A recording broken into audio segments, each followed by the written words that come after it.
이 시간 마음과 뜻과 정성을 다하여서 우리 하나님께 예배드리겠습니다.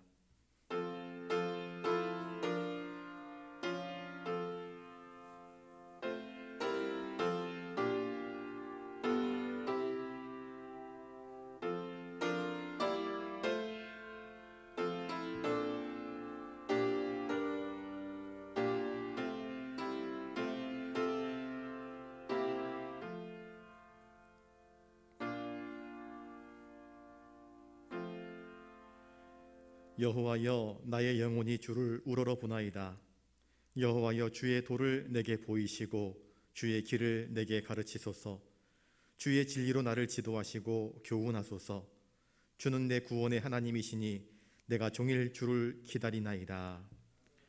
거룩하신 아버지 하나님, 이 시간 수요 기도회로 모여 저희들이 함께 주님을 바랍니다. 주님의 말씀과 주님의 임재와 주님의 은총을 바라고 소망합니다. 또한 주님께 우리의 중심으로 드리는 찬송과 경배를 올려드리기 원하옵나이다. 이 예배 중에 임재하셔서 모든 영광을 받아 주시옵소서. 존귀하신 예수님의 이름으로 기원하옵나이다. 아멘. 찬송가 254장 부르신 후에 조혜령 권사님 기도하시겠습니다.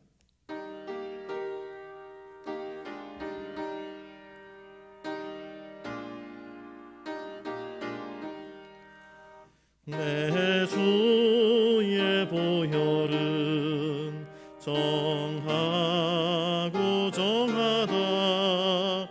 내 죄를 정케 하신 주 날 오라 하신다.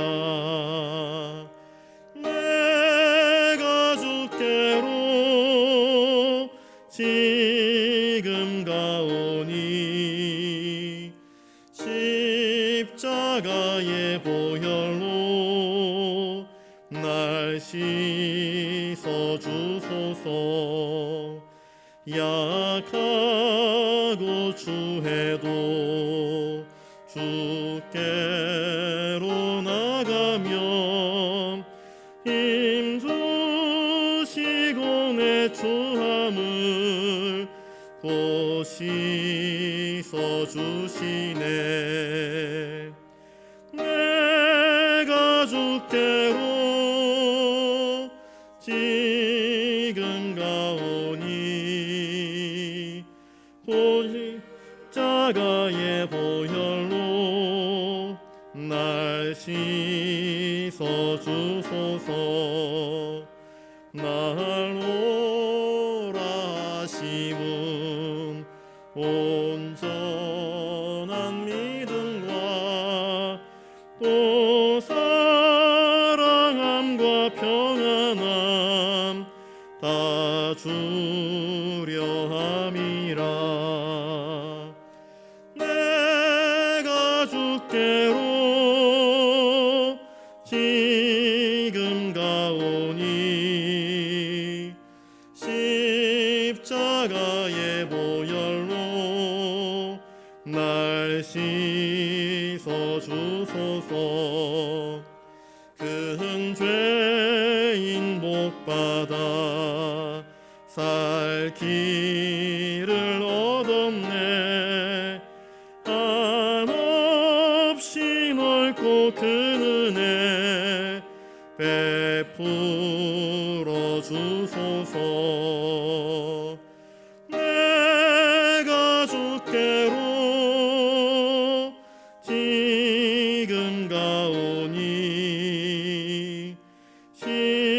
십자가의 보혈로 날 씻어 주소서. 그 피가 맘속에 큰 증거 됩니다. 내 기도 소리 들으사 다 허락하소서. 내가 주께로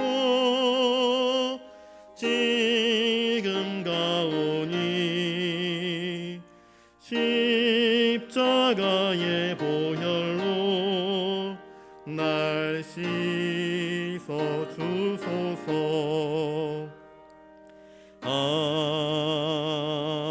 아멘.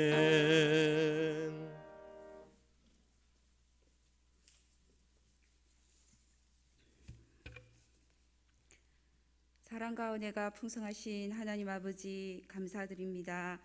계절은 푸르름을 더하고 꽃들은 피어 찬란한 이때 부활의 소망과 기쁨을 맛보게 하시니 감사드립니다. 세상은 아직 코로나19로 불안하고 모든 것이 힘들어지고 앞이 보이지 않는 긴 터널을 지나고 있는 듯하지만 여전히 저희를 놓지 않으시고 지키시고 보호하시는 주님의 손길을 느끼며 주님을 찬양합니다. 십자가에 못 박히신 주님을 바라보며 실망하여 떠나갔던 제자들처럼 저희들도 때때로 주님을 외면하게 됩니다. 주님 용서하여 주시고 저희들의 신앙에 성령으로 생기가 넘치게 하셔서 주님의 증인된 삶을 살아가게 하여 주옵소서. 미랄이 썩어 많은 열매를 맺듯이 저희들의 옛 습관과 육신의 생각을 십자가에 못 박고 성령의 열매를 통하여 주님의 나라가 확장되며 주님의 영광이 높이 드러나게 하옵소서.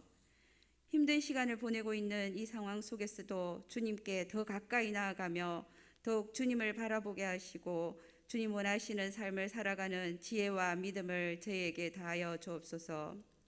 코로나 백신의 부작용 등 너무 혼란스러운 이 상황에서 안전한 방법으로 코로나를 이길 수 있는 길이 열려 코로나 시대를 하루속히 종속시키고 저희의 일상이 회복되고 무엇보다 교회가 회복되어 주님을 향한 큰 그림들을 그리며 혼택한 이 세대에 교회의 사명을 다할 수 있도록 주님 저희에게 힘을 다하여 주옵소서. 부활하신 주님, 시들어가는 영혼이 회복되고 상한 마음이 고침을 받으며 깨어진 관계가 새로워지게 하옵소서. 골짜기의 마른 뼈들에게 생기를 불어넣어 하나님의 군대를 일으키셨듯이 우리를 둘러싸고 있는 고통스러운 여건들이 새로워지게 하옵소서. 영육이 연약하거나 경제적으로 어려움에 있는 영락의 교우들 주님께서 위로하여 주시고 회복시켜 주셔서 그들이 주님의 은혜를 풍성히 누리게 하옵소서. 이 시간 목사님을 통하여 주시는 말씀이 불안과 절망의 현실 속에서도 기쁨과 소망을 누릴 수 있는 회복의 말씀이 되어 세상에서 힘있게 살아갈 수 있게 도와주옵소서. 이 시간 모든 것을 감사드리며 예수님 이름으로 기도드립니다. 아멘.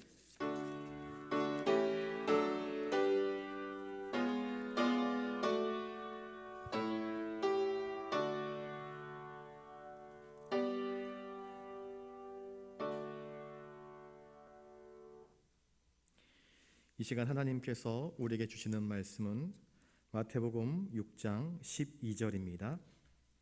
신약성경 7면에 있습니다. 마태복음 6장 12절 말씀을 우리 한 목소리로 같이 읽겠습니다. 우리가 우리에게 죄 지은 자를 사하여 준 것 같이 우리 죄를 사하여 주시옵고. 아멘. 이 시간 옆에 분들과 인사를 나누겠습니다. 주님의 은혜가 넘치기를 바랍니다. 이 시간 바쁜 삶의 일정 가운데서 주님의 전에 나온 것 자체가 사실은 은혜 입은 자들의 모습인 것을 생각합니다. 하나님께서 이 자리에 나와 있는 저와 여러분에게 말씀을 통하여서 귀한 은혜를 주실 것을 믿습니다. 하이델베르그 요리문답 이제 126문, 이제 다음 주가 되면은 이제 하이델베르그 그 긴 요리문답의 시간이 다 마치게 될 텐데요. 오늘 126문 다섯 번째 간구를 보겠습니다. 보여주십시오. 같이 한번 읽겠습니다. 시작. 다섯째 간구는 무엇입니까? 우리가 우리에게 죄 지은 자를 사하여 준 것 같이 우리 죄를 사하여 주옵소서로 이러한 간구입니다.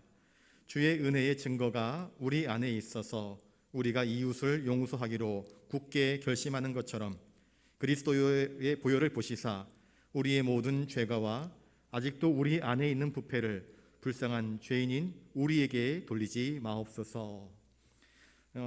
이 주기도문의 다섯 번째 간구는 하나님 우리 죄를 사하여 주십시오라고 하는 간구입니다. 이것은 어쩌면 회개와 연결해서 살펴볼 수 있는 주제라 이야기할 수 있을 것입니다. 네 번째 간구가 무엇입니까? 하나님 우리에게 일용할 양식을 주십시오 하는 것입니다. 왜 우리가 하나님께 일용할 양식을 달라 이야기합니까? 자식이 아버지에게 아빠 배고파, 먹을 것 좀 줘, 엄마 나 배고파, 엄마 맛있는 빵 좀 줘 하는 것과 똑같은 것입니다. 우리는 하나님께로부터 지음받은 존재이기 때문에, 또 예수 그리스도의 보혈로 말미암아 거듭난 존재이기 때문에 영적인 아버지이신 하나님께 우리의 필요와 간구를 아뢰는 것이 너무나 당연합니다. 그래서 땅에서 살아갈 때 필요한 모든 것들을 하늘 아버지께 우리가 간구하는 것입니다. 우리는 지금 땅에서 살고 있습니다. 땅에서 나는 것을 먹어야 됩니다. 입어야 됩니다. 마셔야 됩니다. 그러니 이 모든 땅의 주인 되시는 하나님께 구하는 것이 너무나 당연합니다. 그리고 이 땅 위에서 하나님께서 주시는 그 분복들을 발견하고 그 은혜 앞에서 당연하게 감사와 찬송을 올려드려야 하는 것입니다. 또한 예수 그리스도의 은혜로 말미암아 거듭난 신자가 된 우리는 땅을 살아가지만 하늘에 속한 자로서 인생을 살아가야 합니다. 거듭난 신자는 육의 것도 필요하지만, 곧 땅의 것도 필요하지만 하늘의 것이 또한 더욱더 필요합니다. 그래서 주님은 우리에게 주기도문을 통하여서 우리에게 죄 지은 자를 사하여 준 것 같이 하나님 우리의 죄를 사하여 주십시오라고 하나님께 간구하라, 그렇게 말씀을 하고 있습니다. 매일 우리가 육의 양식을 먹어야 되지 않습니까? 우리 집 사람이 아침 줬는데, 예전에 제가 울산에 있었을 때 그런 유행하는 말들이 있었습니다. 일식이, 이식이, 삼식이. 제일 좋아하는, 여자들이 제일 선호하는 남편은 영식이. 집에서 밥 안 먹고 밖에서 삼시세끼를 다 때우고 오는 사람, 영식이를 제일 좋아한대요. 삼식이를 제일 싫어한대요. 아침, 점심, 저녁 꼬박꼬박 챙겨줘야 되는 사람, 접니다. 저희 집 사람이 삼시세끼를 저 다 채워주거든요. 두식이, 일식이 제일 좋아하는 것이 영식이라 그러는데, 우리가 매일 양식을 먹어야 됩니다. 아침에 밥 먹어도 점심 때 먹어야 되고, 저녁에 먹어도 또 저녁 때 먹어야 됩니다. 어제 먹었으니까 오늘은 좀 굶어도 되겠지? 아닙니다. 어제 먹었어도 오늘을 또 먹어야 됩니다. 왜냐하면 먹지 않으면 인간은 건강을 유지할 수 없고 힘을 얻을 수 없고 살아갈 수 없기 때문입니다. 그래서 우리는 먹는 것에 대하여서 기대한 관심을 가지고 있습니다. 백종원의 요리 비법, 야, 라면을 저렇게 요리를 해? 저런 흔한 재료를 가지고 저렇게 요리를 해? 많은 사람들이 관심을 가지고 좀 더 맛있게, 좀 더 멋지게 먹는 방법들을 찾기 원합니다. 우리가 매일 양식을 먹는 것처럼 주님은 우리에게 말씀하시는데, 매일 영혼의 회개가 필요하다. 이 우리가 우리에게 죄 지은 자를 사하여 준 것 같이 우리의 죄를 사하여 주십시오라고 하는 기도 속에 날마다 거룩한 성도로서 하나님 앞에서 우리의 죄를 회개함이 필요함을 말씀해 주고 계십니다. 종교개혁을 일으켰던 마틴 루터가 95개조 반박문을 썼습니다. 그 첫 번째 문장이 무엇이었느냐면요, 바로 이 죄사함과 관련된 문제입니다.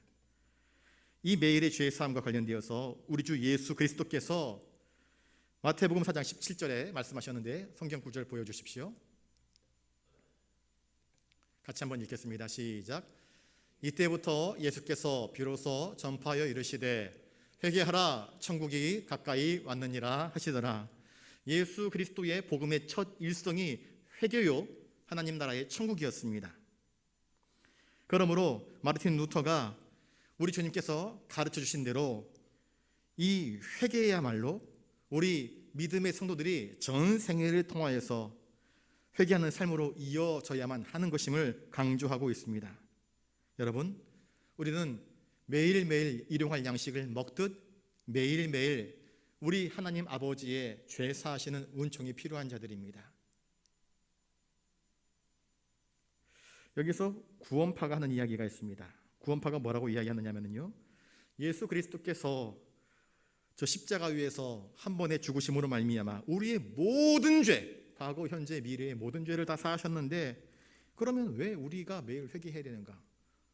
주님께서 다 용서하셨는데 왜 오늘의 죄도 또 용서를 구하고 또 미래의 죄도 또 용서를 구해야 되는가? 이게 구원파가 그렇게 이야기를 합니다. 이미 다 용서하셨는데 뭘 또 반복해서 잘못했다고, 그러면 그리스도의 그 대속을 너가 인정하지 않는 것이냐? 하면서 우리를 아리송하게 만들고 시험과 미혹에 빠뜨립니다. 그리스도께서 우리의 죄를 몽땅 다 씻어버리신 것이 분명하다고 한다면 우리가 예수 그리스도를 믿고 영접할 때에 이미 모든 죄를 씻음받으신 것이고, 그렇다면 우리는 더 이상 씻음받을 죄가 없다, 그러니 더 이상 회개해야 할 필요가 없다 하는 것이 구원파의 주장입니다.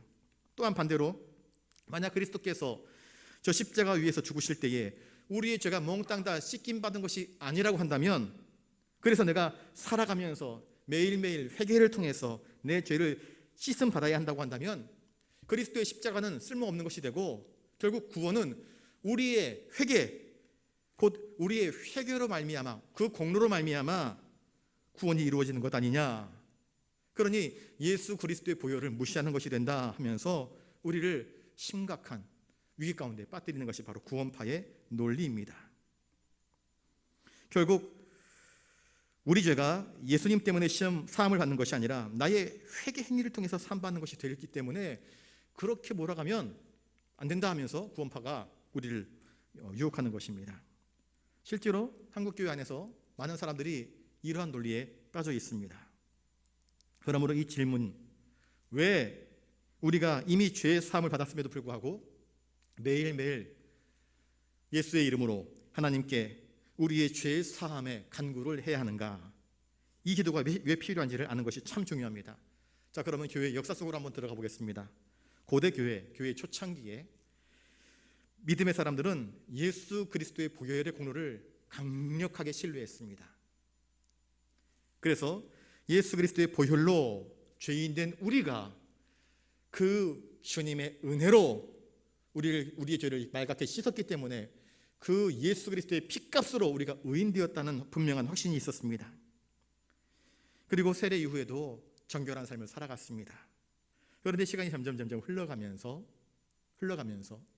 이방인 가운데서도 예수를 믿는 자들이 나왔고, 또 교회 안에서도 신앙생활이 느슨해져 회심했지만 교회 안에, 공동체 안에 세례교인으로서 예수 그리스도를 영접한 사람이 되었지만 후에 종종 죄악 가운데 빠지는 그런 일들이 발생을 했습니다. 문제는 거기에 있었습니다.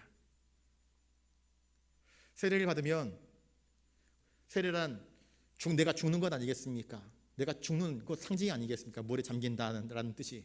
또 세례란 우리를 깨끗하게 씻는다는 뜻 아니겠습니까? 내 죄가, 과거에 지은 내 모든 죄가 다 씻음받았다라는 그런 사건 아니겠습니까? 그러니 세례를 받으면 과거에 내가 지었던 모든 죄가 다 씻음받았다라는 생각을 가졌습니다. 그래서 이 고대 교회에서는요, 어거스틴의 고백록을 보면 그런 이야기가 나옵니다. 세례 받는 것을 최대한 미룹니다. 미룹니다. 왜 세례를 받는 것을 미뤘는가? 그때 당시에 가졌던 사람들의 보편적인 생각이 세례를 받으면 과거의 모든 죄가 다 깨끗하게 씻어지기 때문에 세례 받고 난 이후에는 죄를 지으면 안 된다라고 하는 의식이 있었습니다. 보편적인 생각이었습니다. 그러니 세례를 받고 나면 어디 마음대로 놀러 갈 수도 없고 이웃집 처자를 이렇게 눈여겨볼 수도 없고 그런 것입니다. 그러니 세례를 최대한 뒤로 미루고 한참 먹고 마시고 즐기자, 세례 받고 나면 더 이상 죄를 지을 수 없다라는 생각이 가득했던 것입니다. 참 재미있는 일 아니겠습니까? 세례를 늦게 받는 이유가 더 인생을 즐겨보려고 하는 그런 인생에 대한 탐닉이 있었던 것입니다.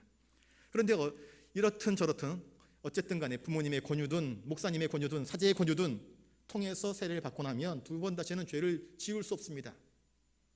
지어서도 안 되고요. 그런데 어떻습니까? 실제로는 세례 받고 나서도 본인이 원하든 원하지 않든 관계없이 세례를 받고 난 이후에도 죄를 짓게 되는 상황들이 계속해서 교회 공동체 안에서 발생했습니다. 저는 목사입니다. 세례 받았습니다. 세례 받고 나서, 목사 안수를 받고 나서 죄 안 지었을까요? 물어서 죄송합니다. 너무 당연한 것을 죄 지었습니다. 이런 문제가 발생을 하는 것입니다. 그런데 죄가 있으면 구원받지 못하지 않습니까? 그러니 이 문제를 해결해야만 됐습니다. 그래서 과거 교회에서, 가톨릭 교회에서 이 문제를 해결하기 위해서 큰 죄, 대죄, 소죄, 작은 죄를 구별했습니다. 십계명을 어기는 것, 곧 살인, 간음, 배교, 하나님의 이름을 망령되게 하는 것, 이거는 큰 죄가 되었습니다. 죽을 죄, 용서받지 못할 죄라 그렇게 이야기를 합니다. 이게 큰 죄입니다. 작은 죄란 무엇인가? 이 작은 죄를 구별하는 것에는 세 가지가 있는데, 그 사안이 중요한 것,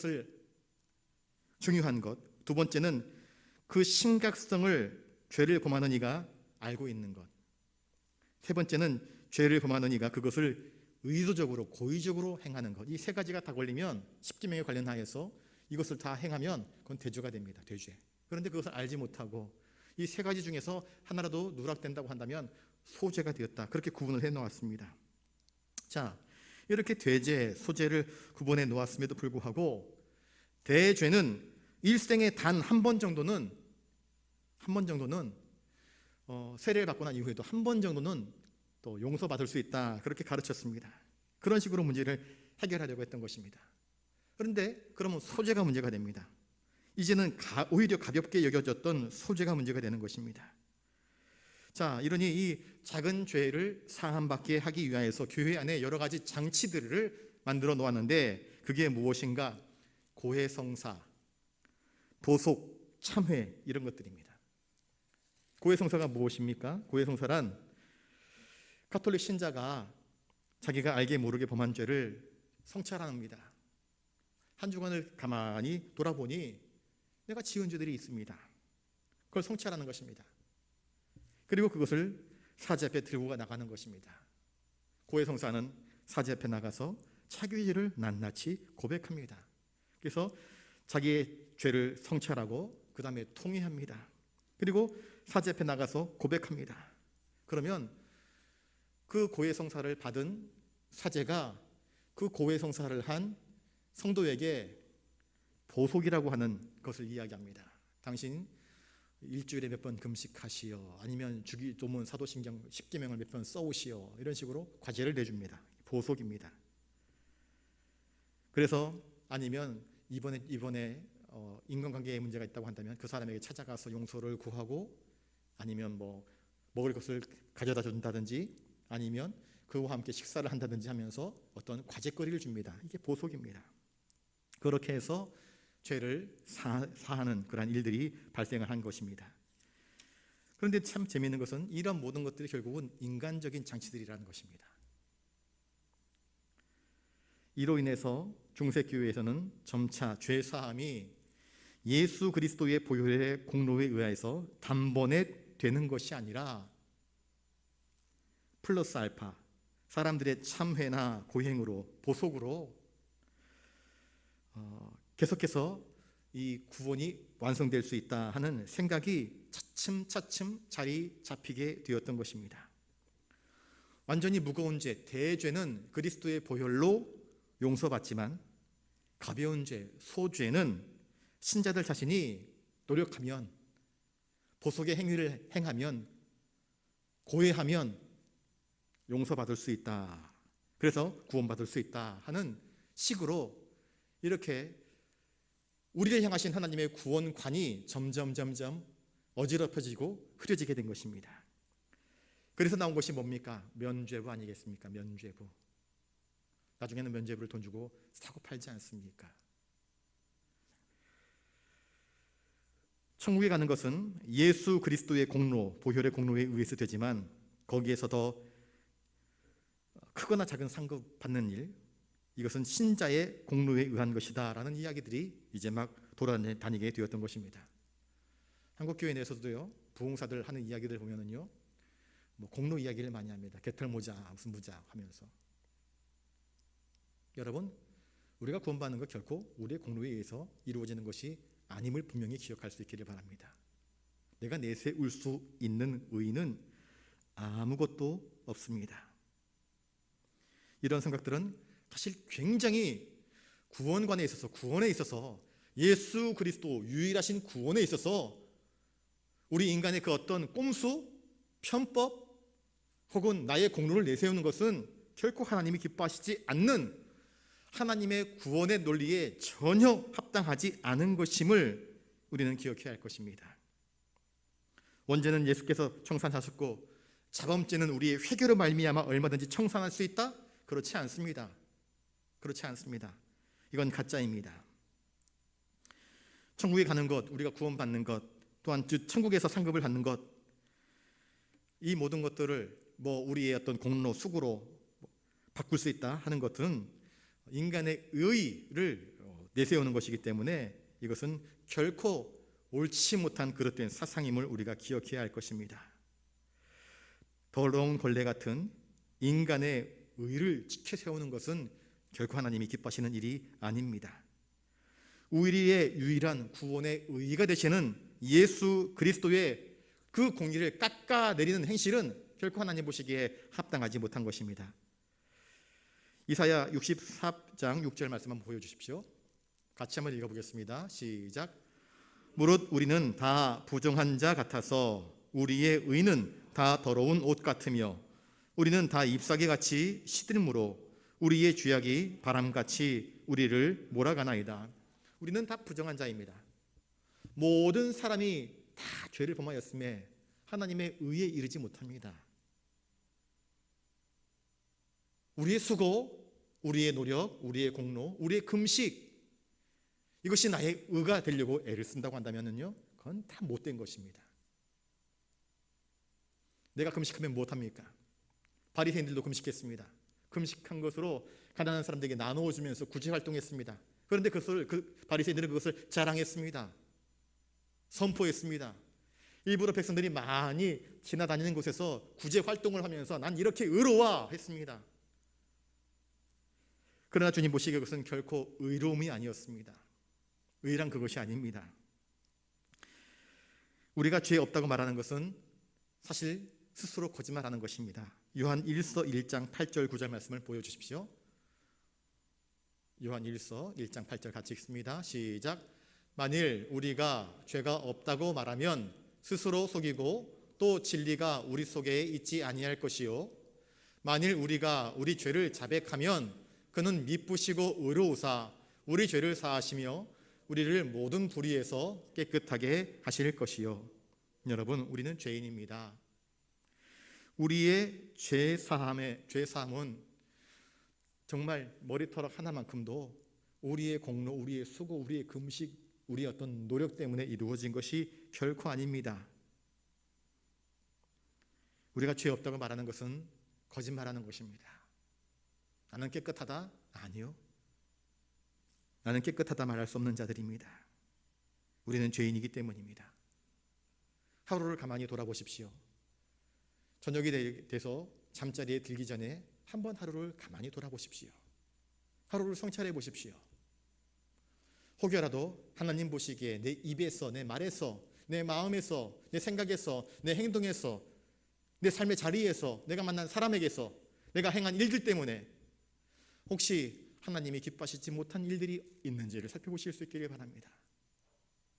그리고 하나님 앞에서 회개할 수 있기를 바랍니다. 회개하는 마음으로 잠자리에 드는 것과 회개하지 않고 잠자리에 드는 것은 큰 차이가 있습니다. 하나님의 죄사함의 은총을 덧입은 사람은 평온합니다. 평강이 찾아옵니다. 그러나 하나님과 우리의 죄의 문제로 인해서 하나님과 화평이 끼어져 버린 사람은 깊은 밤이 찾아오지만 잠 못 이룹니다. 짓누릅니다. 뼈가 상하고 심령이 상하고 아픕니다. 그러므로 만일 우리가 우리 죄를 자백하면 그는 미쁘시고 의로우사 우리 죄를 사하시는 그 하나님께 엎드려 우리가 회개해야 하는 것입니다. 자, 다시 처음으로 돌아갑니다. 예수 그리스도께서 우리의 모든 죄를 다 사하여 주셨다고 한다면 우리는 왜 매일 회개해야 하는가? 여기에 대한 대답, 이것은 내가 거듭난 하나님의 백성인데 거듭난 하나님의 백성으로서 하나님께서 우리에게 요구하시는 것이 무엇인지를 분명히 이해하는 데서부터 나오는 것입니다. 구원파는요, 우리가 예수 그리스도로 말미암아 거듭난 새 사람이 되었다라는 것에서 이미 다 이루었다라고 착각했습니다. 여러분, 우리는 저를 따라서 한번 해보겠습니다. 나는 완성된 그리스도인이 아닙니다. 여러분, 우리는 100% 순전한 그리스도인이 아닙니다. 완성된 존재가 아닙니다. 지어져 가는 존재입니다. 그래서 우리에게는 성화가 필요한 것입니다. 예수 그리스도께서 우리의 죄를 다 사해 주셨는데 왜 회개하는가? 라는 질문은 결국 우리가 완전한 구원을 얻었음에도 불구하고 그것이 우리의 삶 전체에 지속적으로 나타나야 한다는 구원의 참된 성격을 이해하지 못한 데서 나오는 어리석은 질문입니다. 자, 하이델베르그 교리문답 113문 한번 보겠습니다. 113문 보여주십시오. 시작. 그런데 하나님께 돌아온 사람들이 이 계명을 완전히 지킬 수 있습니까? 아닙니다. 가장 거룩한 사람이라도 이 세상에 살 동안에는 이러한 순종을 겨우 시작했을 뿐입니다. 그러나 그들은 굳은 결심으로 하나님의 일부 계명만이 아니라 모든 계명에 따라 살기 시작합니다. 여러분, 가장 거룩한 사람이라도 우리는 이 세상에 있는 동안 이제 겨우 순종을 배우기 시작한 사람이라, 그렇게 하이델베르그 교리문답은 우리에게 알려주고 있습니다. 이제 첫걸음 뛴 겁니다. 구원받아 한참 배워야 됩니다. 걸음마를 배워야 되고요, 한참 자라서 일꾼이 되어야 됩니다. 우리는 완성된 존재가 아닙니다. 초보입니다. 초보, 왕초보. 운전을 할 때도요, 처음 차 몰고 나가면 앞뒤 사방에서 빵빵거리되면 정신이 하나도 없습니다. 백미러를 봐야 될 텐데 백미러 안 보입니다. 그냥 앞만 보고 직진하다 보니까 서울에서 부산까지 내려오지 않습니까? 좌회전 못해가지고, 우회전 못해가지고, 깜빡이 넣을 줄 몰라서. 우리는 왕초보입니다. 그런데 온전하다고요? 아니요. 우리는 거듭난 자가 맞습니다. 그런데 부족한 자입니다. 아직 연약한 자입니다. 자주 넘어집니다. 실족합니다.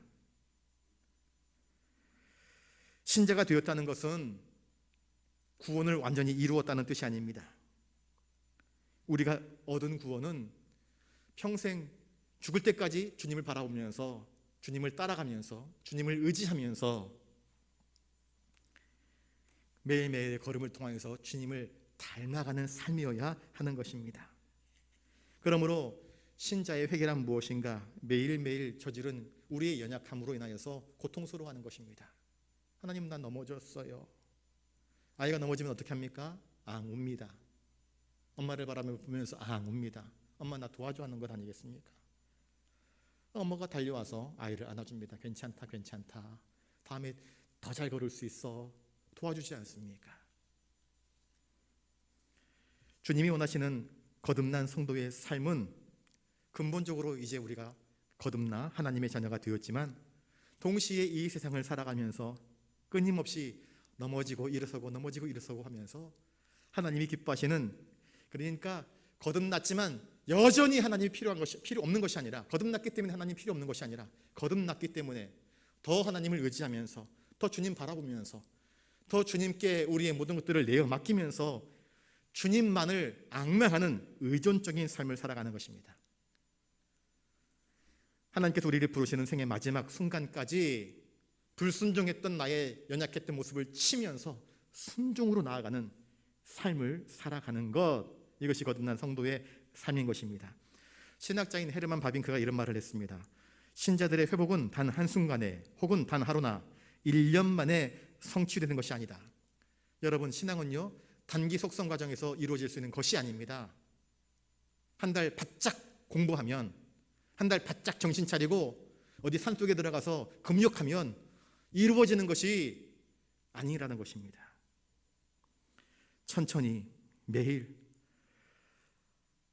발전에 의하여서 하나님은 자기의 택한 자들의 육체의 부패를 제거한다. 하나님은 그들을 성전으로 거룩하게 하시며 그들의 생각이 참으로 청결하도록 새롭게 하시는데, 이는 그들 자신이 삶 전체를 통해 그들이 회개하며 참회하며 이러한 영적 전쟁이 오직 죽음에서야 끝난다는 것을 알도록 하기 위함이다. 하나님께서 그들에게 보이시는 참회의 과정은 삶 전체로 확대된다. 그렇게 말을 하고 있습니다. 칼빈은 신자가 된다는 것을 옛사람과 새사람으로 구분하는데, 회개란 한 번에 완성되어지는 과정이 아니라 지속적으로 옛사람을 죽이고 새사람으로 살아가는 과정 속에서 이루어진다 이야기를 하고 있습니다. 고린도전서 15장 31절 말씀을 한번 보겠습니다. 같이 한번 읽겠습니다. 시작. 형제들아 내가 그리스도 예수 우리 주 안에서 가진 바 너희에게 대한 나의 자랑을 두고 단언하노니 나는 날마다 죽노라. 누가 한 말입니까?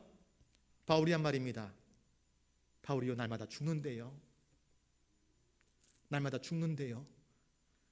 무엇가 죽는다는 뜻입니까? 나의 욕심들, 나의 고집들, 나의 생각들, 하나님의 뜻과 상반되어진 나의 모습들을 날마다 죽인다 하는 것입니다. 이것이 성화의 과정입니다. 이런 말해서 참 죄송하지만 날마다 죽는 자가 되실 수 있기를 바랍니다. 여러분, 의에 대해서는 살고 불의에 대해서는 죽어야 됩니다. 하나님께 대해서는 살고 세상 욕심에 대하여는, 욕망에 대해서는 죽는 자가 되어야 합니다. 바울은 그래서 하나님께 대하여서 살기 위하여서 그동안 나의 인생을 주도했던 세상의 야망, 욕망, 세상적인 꿈들을 다 배설물처럼 던져버리면서 왜 불쑥 그런 욕망들이 안 떠올랐겠습니까? 내가 왕년에는 잘 나갔었는데 하는 생각들. 그러나 바울의 고백처럼 나는 날마다 죽노라. 하나님 앞에서 저 다메섹 도상에서 나를 만나주신 예수 그리스도를 생각할 때마다 불쑥 치밀어 올랐던 나의 과거의 투지, 과거의 생각, 과거의 불의함들, 이런 것들을 날마다 쳐서 복종시키는 가운데에 날마다 죽노라 고백할 수 있었던 것 아니겠습니까? 그러므로 성도가 된다는 것, 신자가 된다는 것은 예수 그리스도의 보혈로 말미암아, 예수 그리스도의 칭의로 말미암아 모든 것을 얻었으니 이제 다 끝난 것이 아니라 이제 그것이 시작이라는 것을 기억해야 될 것입니다. 그리고 저 하늘나라 갈 때까지 끊임없이 주님이 기뻐하시는 삶을 살기 위해서 날마다 정신 차리고 자신을 돌아보고 회개하면서 순전함으로 하나님께 나아가는 과정이 필요한 것입니다. 자, 하이델베르그 유리문답 88문부터 90문답까지 보여주시겠습니다. 같이 한번 읽겠습니다. 시작. 사람의 진정한 회개는 무엇입니까? 옛사람이 죽고 새 사람으로 사는 것입니다. 옛사람이 죽는다는 것은 무엇입니까? 하나님을 진노케 한 우리의 죄를 마음으로 슬퍼하고 더욱 더 미워하고 피하는 것입니다. 90문. 새 사람으로 다시 사는 것은 무엇입니까? 그리스도로 말미암아 하나님 안에서 마음으로 즐거워하고 하나님의 뜻에 따라 모든 선을 행하며 사는 것을 사랑하고 기뻐하는 것입니다. 그러므로 거듭났다, 새 사람 됐다 하는 것은 완성된 것이 아니라 추구하는 것입니다. 따라가는 것입니다. 주님을, 하나님의 거룩하신 뜻을 몸부림치면서 그 거룩하신 뜻에 합당한 삶을 살아가는, 하나님을 사랑하고 말씀을 사모하고 말씀을 기뻐하면서 살아가는 것입니다. 이 세 가지 하이델베르그 요리문답 88문부터 90문까지는요 어느 것 하나 완성형으로 된 것이 없습니다. 우리는 지어져 가는 것이다. 새 사람으로 살아가는 것, 이것은 지어져 가는 것임을 우리에게 이야기해 주고 있습니다. 회개란 예수 그리스도를 믿음으로 말미암아 내 영혼, 내 마음이 완전히 돌아서는 것을 말합니다. 이것은 방향을 이야기하고 있습니다. 과거에 살아왔던 삶의 습관들을 매일매일 버리고, 발견되어있는 족족 버리고, 죄는 미워하고 하나님을 사랑하는 일에 최선을 다해서 열심을 내면서 살아가는 것입니다. 여러분, 나의 삶의 방향은 어떠한 방향으로 나아가고 있습니까? 거듭난 자다운 하나님의 사람다운 정체성을 가지고 하나님이 기뻐하시는 삶을 살아가고 있습니까? 매일매일 하나님 앞에서 나 자신을 되돌아보며, 하나님, 오늘 혹시라도 내가 걸어왔던 걸음 가운데에 하나님과 동행하지 못했던 걸음, 그 발자국들은 없습니까? 그것들이 보이면 부끄러워하고. 시인 윤동주가 서시에서 그렇게 고백하지 않습니까? 그 떨어지는 잎사귀, 그 소리도 나는 몹시 괴로워했다, 그런 표현이 나오는 것 같은데, 그는 조국의 아픔을 나의 아픔으로 여겼습니다. 백성들의 아픔을 나의 아픔으로 여겼습니다. 그는 예민한 감수성을 가지고 자신의 삶을 성찰했습니다. 여러분, 그리스도인 우리는 매일매일의 삶 속에서 자신을 돌아볼 수 있어야 됩니다. 자신을 돌아보지 못한다고 한다면 하나님께서 기뻐하시는 삶으로 나아갈 수 없기 때문입니다. 왜 회개해야 됩니까? 하나님 앞에 바로 서기 위해서 회개하는 것입니다. 하나님의 거룩하신 뜻대로 살아가기 위해서 회개하는 것입니다. 우리의 영혼이 하나님과 동행하지 않으면 우리의 인생에 참된 기쁨과 만족을 누릴 수 없기 때문입니다. 예수 그리스도의 보혈로 거듭난 우리가 또다시 죄로 말미암아 타락한 방탕한 삶의 자리로 나가는 것은 하나님이 가장 슬퍼할 만한 일이 아닐 수 없을 것입니다.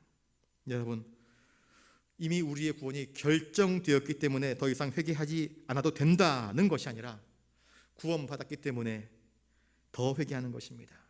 더 온전해지려고, 더 거룩해지려고, 더 하나님이 기뻐하시는 삶을 살아가려고 끊임없이 하나님이 기뻐하시는 그것에 초점을 두고 살아가는 사람들, 그게 바로 우리 그리스도인들입니다. 그러므로 그리스도인의 삶은 매일의 양식을 구하는 것처럼 매일 하나님 앞에서 자신의 삶을 진심으로 회개할 줄 아는 삶이 되어야 합니다. 그리스도인이란 예수 그리스도로 옷 입은 사람들입니다. 그리스도의 시선으로 나를 바라보는 것입니다. 그리스도의 시선으로 세상을 바라보는 것입니다. 그렇게 할 때 우리는 더 이상 죄와 타협하지 아니하고 더러움에 물드는 우리의 옛 모습을 청산하고 하나님이 기뻐하시는 그 길을 향해서 달려갈 수 있는 것입니다. 하나님은 우리 자신의 연약함, 우리 자신의 부족함, 이것을 깨닫고 하나님 앞에 겸손하게 엎드려 기도하는 자를 외면하는 것이 아니라 오히려 감싸주십니다. 용납하십니다. 그리고 우리의 기도를 들어주십니다. 그러므로 우리는 우리가 죽을 때까지 주님 곁으로 나가는, 주님과 더 친밀해지는 그 과정, 곧 회개를 통해서 하나님께로 나아가는 그 일에 더욱더 열심을 내는 자들 되실 수 있기를 바랍니다. 완전하게 되는 날, 그날을 소망하면서 오늘도 하나님, 오늘도 넘어졌어요. 오늘 이러이러한 연약함이 저에게 있습니다. 하나님, 내일은 안 넘어지게 도와주세요. 내일은 이기게 해주세요. 내일은 지금은 이렇게 쩔뚝쩔뚝 걸었지만 내일은 두 다리로 용감하게 걷게 하시고, 그 다음 날에는 뛰게 하시고, 그 다음 날에는 주님을 위해서 용감한 일꾼처럼, 다윗처럼 그렇게 승리하는 일꾼으로 주님께 쓰임받기를 원해요 하며 하나님께 진심으로 기도하며 하나님만을 전심으로 의지하는 축복된 삶을 살아가는 저와 여러분 되시기를 주님의 이름으로 축복합니다. 기도하겠습니다. 거룩하신 아버지 하나님, 우리에게 일용할 양식이 필요한 것처럼 우리의 영혼을 위하여서 매일매일의 회개가 필요한 것을 깨닫습니다.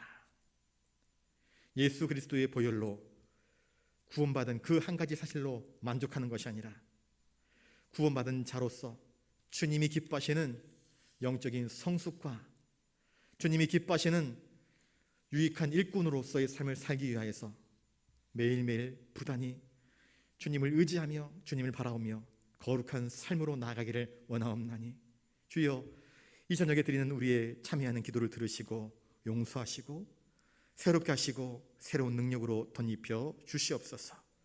감사를 드리오며 존귀하신 예수님 이름으로 기도드리옵나이다. 아멘. 찬송가 255장 찬양하시겠습니다.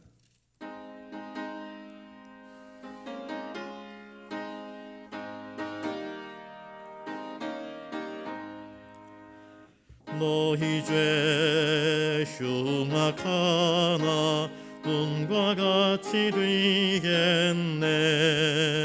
너희 죄 흉악하나 눈과 같이 이겠네.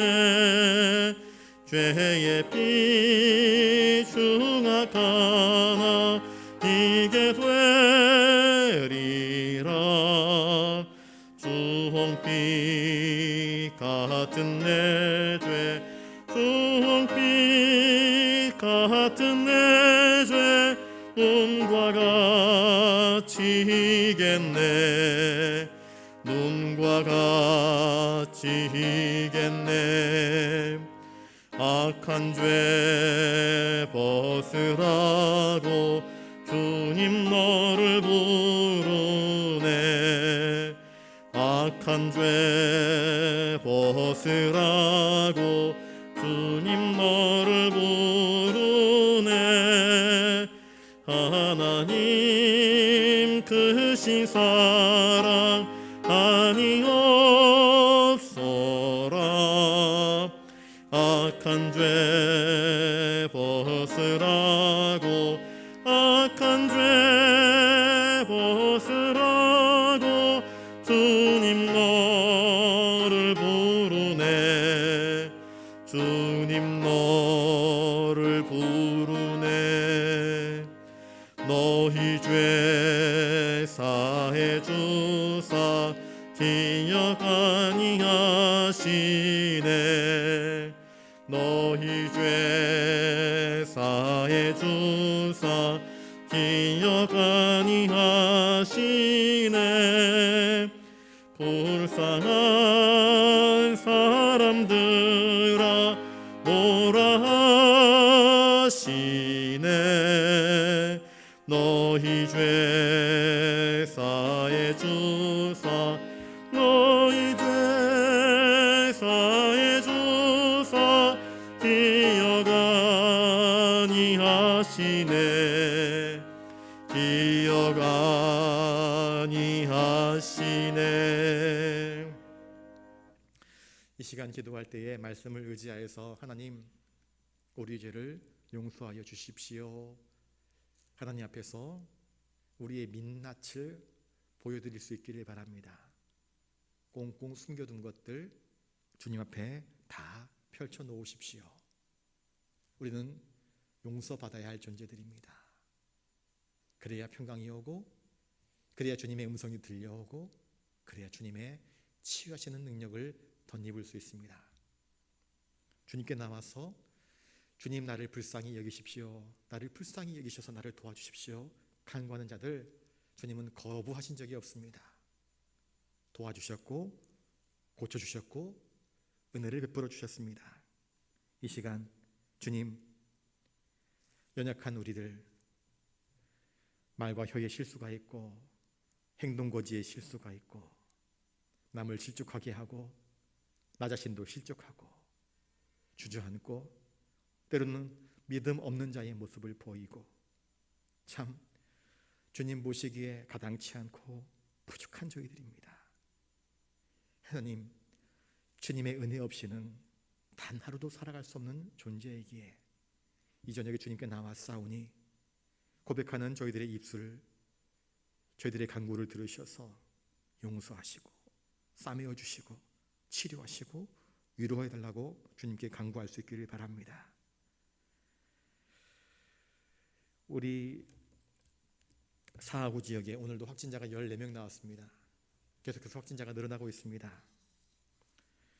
오늘 뉴스를 보니까 700 몇 명이 됐더라고요. 700명대까지 이제 숫자가 올라가고 있는 것 같은데 참 안타까운 일이 아닐 수 없습니다. 오늘 또 이영준 목사님 이야기를 들어보니까 하랑에 다니는 학교에 2학년에 확진자가 나와서 전교생 다 이제 검사를 하고 다행히 음성이 나왔는데 한 2주 정도 학교가 이제 정상적인 활동을 하지 못할 만큼 그렇게 자가격리를 하는 그러한 실정이 되었습니다.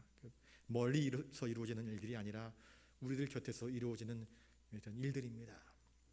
우리 교회 안에 확진자가 발생하지 않도록 여러분들 위해서 기도해 주시고 또 속히 이 백신이 잘 개발되어져서 정말 온 백성들에게 보급되어져서 백성들이 의심할 만한 백신이 아니라 인정할 만한 백신 그래서 잘 보급되어져서 속히 올해 안에 이 일들이 종식될 수 있도록 아까 우리 조혜령 권사님 기도한 것처럼 속히 종식되어서 우리의 모든 일상이 회복될 수 있도록 여러분들 위해서 기도해 주시기 바라고요. 이상호 집사님이 아까 전화통화를 해보니까 오늘부터 식사를 하셨대요. 어제까지 미움 드셨다가 오늘부터 이제 식사를 하시는데 목사님 주말쯤에 내려갈게요 그러더라고요. 그래서 내려오지 마시라 그랬는데도 내려오시겠다 그러셨는데 상황 보면서 일이 진행될 것 같습니다. 위에서 기도해 주시기 바라고요. 김정미 집사님 이제 항암약을 계속 맞고 주사를 맞고 있는데 머리카락이 많이 빠지고 그래서 모자를 써야만 밖을 다니실 수 있다 그렇게 이야기를 합니다. 다행히 방사선 치료는 하지 않아서 그것만 해도 감사합니다 그러는데 음식 먹고 그 약 먹는 것이 굉장히 부담이 되나 봅니다. 그래서 음식 잘 드셔서 그 약물들 그걸 잘 소화해내고 이 모든 어려움들을 잘 이겨낼 수 있도록 여러분들 위해서 기도해 주시면 감사하겠습니다. 우리 무너진 교회 학교 또 우리 더 이상 서지 못하는 우리 찬양대 우리 구역 식구들 여러분들 생각나시는 대로 위해서 기도해 주시길 바라고요. 특별히 대한민국을 위해서 기도해 주시기 바랍니다. 대한민국에 정말 좋은 정치 지도자, 요셉 같은 정치 지도자, 다윗 같은 왕, 그런 사람이 이 대한민국의 대통령이 되고 정치 지도자가 되어서 백성들이 정말 안심하고 존경하고 역대 대통령들 가운데 정말 끝이 너무 허무하게 되어버리는 사람들이 얼마나 많습니까? 제발 대통령 끝나면 감옥 가는 일 없었으면 좋겠습니다. 왜 이런 일들이 계속 반복되는지 모르겠습니다. 좋은 대통령 미리 우리가 기도합시다. 좋은 정치 지도자들 세우실 수 있게 해달라고 여러분 기도하시길 바라고요. 오늘 이 저녁에 가지고 나오신 기도 제목을 놓고 우리 한 3, 4분 정도 같이 기도하도록 하겠습니다. 기도하겠습니다. 거룩하신 아버지 하나님, 삶을 살면서 불쑥불쑥 치밀어 오르는 분노와 조절되지 못하는 감정으로 인하여서 크고 작은 죄악들이 우리의 입술과 우리의 삶 속에서 발생했던 것을 깨닫습니다. 그 일을 주님께 가지고 나와 주님의 죄사함의 은총을 더 잊지 못하고 그냥 묻어두고 덮어두고 숨겨두었더니 어느덧 우리의 양심이 점점 완악하여져 또한 교만하여져 어느덧 나도 모르게 남을 함부로 평가하고 판단하고 비난하고 정죄하며 나 자신만 의로운 척하는 어리석은 삶을 살았음을 깨닫습니다. 주여, 이 시간 주님 앞에 엎드리오니 우리의 벌거벗은 몸으로 우리의 민낯으로 하나님 앞에 우리의 연약함과 우리의 부족함과 우리의 한계를 깨닫고 주님 앞에 우리의 죄를 고백합니다. 불쌍히 여겨주시옵소서. 우리의 뻔뻔함과 우리의 무지함과 우리의 나태함과 우리의 거짓됨과 우리의 무기력함을 용서하여 주시옵소서. 하나님을 신뢰하지 못하고 자신의 힘과 노력으로 행하려 했던 우리의 어리석음도 용서하여 주시옵소서. 우리의 교만을 꺾어 주시옵소서. 우리의 아집을 꺾어 주시옵소서. 주님, 우리의 생각이 아니라 주님의 뜻, 주님의 말씀, 주님의 그 거룩함이 우리를 다스리시고 우리를 지배하도록 주의 은총을 더하여 주시옵소서. 우리는 너무나 연약합니다. 우리는 너무나 부족합니다. 주님 없이는 살 수 없는데 주님 없이 너무나 많은 나날들을 살아왔습니다. 주여 도우시고 주여 저희를 불쌍히 여기사 우리의 단단한 껍질들을 깨뜨려 주시옵시고 주님의 은혜를 받아들일 수 있도록 우리의 양심을 회복시켜 주시옵소서. 주여 은총을 더하여 주시옵소서. 육신의 질병으로 인하여서 고통당하시는 분들 계십니다. 우리 이상호 집사님, 또 우리 김정미 집사님, 연로하신 어르신들, 또 크고 작은 질병들로 인하여서 고통당하시는 분들 한 분 한 분을 어루만져 주시옵시고 병상에 누워서 주님의 도우심만을 바라보고 있는 연약한 성도님들 주님 은총을 더하여 주시옵소서. 연로와에서 우리와 함께 예배의 자리로 나와 찬송하고 하나님께 기도하고 싶은데 육신의 연약함으로 인해서 나오지 못하는 안타까운 성도님들의 삶을 주님 붙잡아 주시옵소서. 우리 교회 학교 또 찬양대 구역 식구들 남성교회 여전도회 어느 모임 하나 제대로 진행되지 못하고 있는 상황 가운데 있습니다. 그저 겨우 주일 예배와 수요 기도로 새벽 기도로 모여서 하나님께 엎드릴 뿐입니다. 주님, 코로나19로 인하여서 많은 것들이 무너졌습니다. 속히 백신이 잘 개발되어져서 온 국민이 또 전 세계 백성들이 백신을 맞고 더 이상 코로나를 두려워하지 않고 담대히 일상을 살아갈 수 있도록 은총을 더하여 주시옵소서. 기가 막힐 어려운 환경 가운데서 오늘도 눈물을 흘리며 선교하시는 우리 선교사님들, 한국교회 많은 믿음의 일꾼들 기억하여 주시옵시고, 오늘도 이 저녁에 주님의 은혜만을 간구하며 나온 당신의 거룩한 백성들을 붙잡아 주시옵소서. 이 나라의 정치 지도자들, 대통령을 유시하여서 모든 정치 지도자들이 정말 바르게 정직하게 의롭게 정신 차리고 백성들을 위한 일들을 행해 나갈 수 있도록 도와주시옵소서. 특별히 우리 한국교회가 정말 다음 세대를 위한 아름다운 정치 지도자를 세워서 이 백성들의 어려움들을 넉넉히 극복해 나갈 수 있도록 도와주시옵소서. 주님, 귀한 인물들을 허락하여 주시옵소서. 귀한 정치 지도자를 허락하여 주시옵시고, 온 백성들이 믿고 의지할 만한, 신뢰할 만한 그러한 지도자들이 이 땅 가운데 배출되게 하여 주시옵소서. 특별히 한국교회를 통해서 나타나게 하여 주시옵소서. 주여 도와주시옵소서. 이 밤에 저희들이 입술로 드리는 간구를 들으시사 응답하여 주시옵시고 은총을 내려 주시옵소서. 주님만 의지합니다. 주님만 의지합니다. 거룩하신 주님, 수요 기도회로 모여 하나님께 우리의 간구를 아뢰었습니다.